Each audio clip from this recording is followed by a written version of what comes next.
Welcome to Club 2, Part 7 of Franchise Hockey Manager 10. In this episode, we are going to leave the, how do I put it, the miscalculation in the amount of games in a playoff that probably cost us the playoff. And we are going to try and run through some drafts and get ready for the next season. So the first thing that we should probably cover in this episode is a page in this game that I've never actually seen before. It is the morale report, which kind of gives us a rough idea of how each team is performing and who the biggest problem is. Hi there, Dustin Meager. You're our problem. First thing, I think Meager's got to go. He is half star, 1 star potential. It was just binning him off. He is just going straight away. We're just going to buy out his rights and release him. All right, Amiga, enjoy the rest of your life being controversial wherever you go. So the first thing I'm doing for the upcoming drafts is just trying to work out where I'm going to need my players. Now, I've had a quick look. We've got 2 goalies at the moment. Now, Lamp is good for another couple of years, and Selmser, we've got 4 years on him. However, I'm thinking that we probably need to get 1 more in around the 14 mark. So when Lamp comes out at 20, Selmson will be 18 and we'll have the new guy at 16. So I think for the roster, we definitely need at least 1 there. If we have a look at our defense, we've got a good spread now. We've got a couple that will age out next year. But yeah, we've got a fair few. Sotheran, this is last year, so we'll be losing him.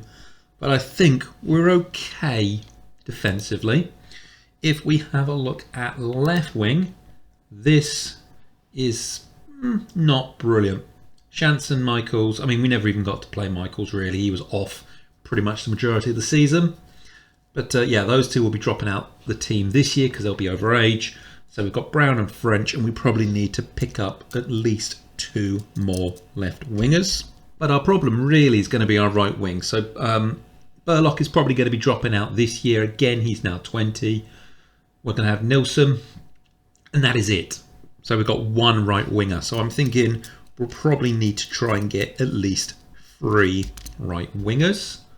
And then if we have a look at our centres, we should be okay. Dark will move up. He'll go to 20. We've got 19, 18, and 17. If we get 1, yeah, brilliant. But I think at the moment we're probably looking at ideally some right wingers to start with, some left wingers then cover, and a goalie if we can. So I spent a bit of time wandering around the leagues, getting a bit of an idea on who will be coming up in the upcoming draft that might be of any good. And I've got this list here. So ideally we probably want Brager first. He's the right wing that we're shouting out for. Handles constructive criticism well. He's pretty adaptable and can be counted on to avoid dwellings on his failures. So pretty good, durable. He will probably be, and let's just make that official, probably be our pick number 1. We have a goalie choice of Pearson. He is very, very comfortable in new environments, can count on to avoid dwelling, takes success in his stride, doesn't get himself complacent. So he should hopefully be a decent goalie, and I think I'm probably going to move him up in our pick as well to maybe 2nd. Okay, so we come to the end of the playoffs, and it looks like the Kamloops Blazers are now champions. It's about the first win, I think, since 1995, I think it just told me. However, that's not why we've come back. This is. So the Lukes Frankfurt are interested in your services and have put a contract offer through. I did have a quick, it wasn't that last time. It wasn't even that last time. They're really lowballing me now. That's just getting lower and lower. We were looking at about 56 grand for 1 year. Literally, I cannot get that offer back anymore. But that's a lot of money. That is about 5 times the amount that I am being paid right now to go and manage in Germany. And I don't know if I want to take it. That's getting better. I'm only a year into this job. So part of me is feeling like I should turn it down. That's a lot of money though. It's near home. We'll turn that job offer down and we'll keep moving on. you may have seen it at the top here in the previous clip, but I actually had a bit of a look to see how Hull were getting on. So without me, they have finished 4th. Now I think, didn't we finish about 6th last year? So that's not too bad. Have they hit the playoffs just yet? Oh, they got swept in the playoffs. So it's a reversal of last year. But that is so heartbreaking for them. I mean, looking at their players now in comparison to ours, oof, that does not look brilliant. But I can still see a few of ours. Larkins there, Matthews there, Bonner. It's just not good enough for us though. Ulrich, yeah, Mackenzie, Ahmed. Yeah, I don't know who this guy is. I can still see a few of our players there. It's nice to see that they got through to the final again. So I'm not quite sure what is going on with the game. So the Memorial Cup has just started. We're not in it. Tomorrow we've got the WHL Awards. That's fair enough. We'll see if we won anything then. But in 2 days' time, we've got a game that we appear to have already lost. That's weird. So it's awards night. Now, they've kind of really shot their load with us, really. We don't really need to attend. We know that prior to the award, Ryan Watson got the Sportsmanship Award, which was lovely. The All-Stars were announced. We haven't got any players in there. And the All-Rookie team was announced. And again, we haven't got anybody in there. So if you go to the awards screen, we already know that one. And we haven't got a horse in any of these races. Now, the only reason I'm actually going to sit and watch them is Reed Anderson, my old player, my boy from Medicine Hat. So let's see if he wins anything. Best defenseman, I like that. Don't care about that one. Yeah, not fussed on that one. Anderson won it again, lovely. And there we go. Awards are done. So it's new season day, and yeah, a fair bit has changed. We start off with our call-ups. Graham Jones has been moved up. Corbin Allman has gone up to Florida, and Cole Temple has been moved up to Nashville. We may get them back, we may not, but we're going under the assumption that they're up there now. After that, our signing, kind of our panic signing last year, Reed Larson, is now done. So he's now overage to play with us. He's now announced that he is going to retire. So that is his hockey career done. After that, we get our confidence update. So he expects us to be in rebuild mode next year to find some good young players. Fans aren't happy. They think I'm the problem. They thought that last year. Replacing me is out of the question, but Marquardt does thank me for salvaging this season. It's not easy to join a team and then turn them around midway through the year. Now, I didn't do all that much. We managed to get them a couple of places higher. But I'll take it. After that, we got a lot of other people retiring. Have a look if you recognise any of their names, but I'm not. What we're going to do is we are going to run through, not that screen, that screen. We're going to run through to the draft order announcement, then we'll get the drafts done, and then we'll wrap up the episode. As for this year's budget, what I think I'm going to do is I think I will raise the ticket price by 2. The reason being for that is it was on no maintenance for the arena, and I've moved that up to normal. I've left the budget as it is. I've taken it from normal development right up to development bonus of 3 because I really want our players to start massively improving, and I've gone from no marketing to a normal marketing spend. So it does leave us with 37 points, but once the season starts rolling in, we should see that creeping back up again.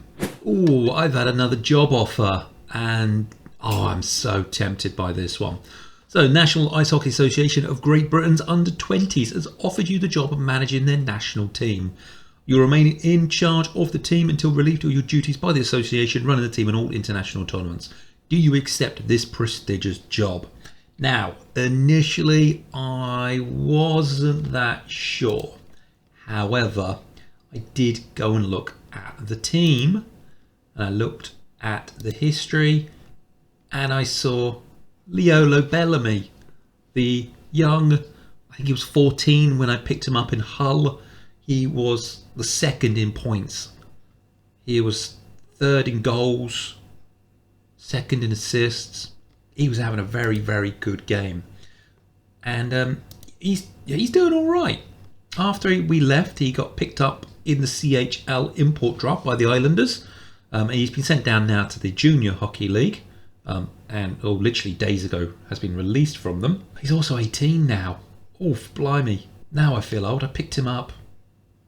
Yeah, I picked him up when he was just turned 16. But looking at it, I think I'm going to take that job, just so I can potentially manage him again. Right, so we just had the notification of the prospects draft order. We are picking 8th in the first round and every following round. That's not too bad. I'm just hoping that, well, the silver tips specifically don't nick any of the decent players. Let's see, shall we? So I've had a bit of a look around, and I think I'm going to go with the suggestion of Dennis Raab here. If we look at him, he gets on pretty well with everyone. He'll probably ask for a little bit more in his contract negotiations than most players. That's fine. Loyalty to his team isn't a big motivating factor for him. He signs for a 4-year with us anyway. He'll move on to greener pastures if the opportunity presents itself. Above average stamina, weakest part of the game is his goal scoring. He's going to be left defence anyway. Even the worst aspects of his game are relatively strong. So I think he will be pick number 1 for us. I think pick number 2 will be Doug Cremen. He doesn't let criticism get him down. The bigger the game, the better he plays, and he'd probably play for free. If we look at what's left, he's not super amazing, but he's a right winger in a position that we are going to start to struggle in. So I think you will be pick number 2. All right, so we get to my pick, and yep, O-line's gone, Jacobs has gone, Mapes has gone, Hurd was very controversial. I didn't want him. I mean, we are literally just going to bite the hand off. We're going to take Brager straight away. All right, so it comes back round to us again, and sadly, a lot of the names that I really wanted to take have now been gone. Aruda has now gone. Where was he? Cops has gone. Pearson, the goalie, has now gone. There's a couple I'm still looking at. We've got Martinu, Bardock, Slater, and Greask, if I can find him. But I think, looking at this player right now, I think we're going to grab that young goalie. He's probably going to ask for a little bit more. That's fine. Gets along well with everyone, and pressure is his middle name. He thrives on it. So I think he is going to be our next pick. So for pick number 3, I've done a little bit of shopping around on my own. And Nick Lababera was looking like the player I was going to choose. But then I decided to have a quick look and see what the scouts were suggesting. Annoyingly, they're saying the same person. Or is that annoying? Kind of means we're on the same page. We're either both good or we're both terrible. He gets along with everyone. The bigger the game, the better he performs. He likes some stability. He isn't a guy that likes to change teams frequently. He's a centre, so we could potentially look towards training him on one of the wings if we need to. But yeah, I think he is going to be our next pick. Right, we're now through to round 6, and there's really not much left in the draft. Looks like Staines might be the better one in the list. It is a risky one. They reckon Bob Pakulak might be a better option. Gets along, isn't it, for the money. Tends to move around, but he doesn't get too attached to his teams. Let's have a look. Doesn't have the potential to become anything more than a fringe player. How would Staines do in comparison? Staines doesn't have... Okay. I think we got to take Staines. We got to build up that right hand side. I really, at this point, start to feel like I'm dumpster diving here. There's really not much brilliant left. Bill Reardon seems to be the best of the bunch. He adjusts pretty quickly, doesn't let criticism get him down. He'll get along with everyone, but he does struggle to read the hockey sense. He doesn't read the play, and he doesn't respond to instructions. So we'll pick him, but I don't see him getting very much ice time at all. And finally then, we have the CHL import draft. I did let the CPU just kind of run through the remaining players on the other list. We got a few. But yeah, we got the CHL one. I can already see Dupont, who's one that I've been looking at. Hopefully he will still be there when it gets to us. We are 22nd in the list. Yes, we are. So the chance of getting Dupont, very unlikely. Yeah, and he went number 1, which is annoying. Right, so first pick of the import draft, and there were 2 people I'm kind of looking at the moment. The first is Smidiger. He is a right winger. He is young at 16. I don't have him scouted, but the general consensus is that he is a 3.5 star player. The other option, and this one is what my scouts are suggesting, is Martin Bauer. So he was anyway predicted to be picked 6th. He is still available, and he is potentially 5 stars. Again, I don't have him scouted. Yeah, so looking at the list, I think Bauer may be the one that we're going to pick. So let's move back a screen. Let's take him, and we'll see if anyone's still available next time round. Okay, pick number 3, 82 off the draft. I think I'm going to go for what the scout suggests. Diachuk here. He is looking pretty good, adjusts to surroundings pretty quickly, enjoys the spotlight, and his performances reflect that. Noted for his intelligence, he's one of the brightest people you'll ever meet. Has the potential to develop into a good player in our league. So yes, welcome aboard. Well, let's have you as our pick. Okay, so with the drafts done and out the way, I have gone and, well, we've already signed Bauer to a deal, but I've gone and picked up a couple. We've got Raddy here, we've got Cooper, and we have got Bear. Now Radke, he was sitting there on the free agents. He's 20, so he's only going to be a 1-year deal for us, but he looks like he could become an outstanding player for our league. Very intelligent, won't dwell on his failures, and he'll never take success for granted. So I did pick him up. He's going to fill one of our right wing spots. We've got Miles Cooper. He's 19. He can go left wing and centre. So we got him potentially for 2 years. Again, very intelligent, doesn't let criticism get him down, could be a good player for our league. And Carter Bear, he is a centre right wing, again to try and fill that spot. He's 19, so we can get a couple of years out of him as well. No matter how well things are going, he won't take success for granted, doesn't let criticism get him down, will be potentially to be outstanding on our team. With all of that now done, our lineups are looking around about here. We are looking a lot more well-rounded. Our depth charts look pretty deep. We've got our right wings that we picked up in the draft. There's Barbera there as well, Patchaluk, Cable. We have got a couple that won't, I mean, he won't join us, he won't join us, and he won't join us. And then we've got our couple of young goalies there as well. Once he turns of age, I'm hoping he's going to do extremely well and then hopefully take Lampe's place. But I think we're going to leave the episode there. That has been the draft. Thank you very much for watching, and I will see you next time.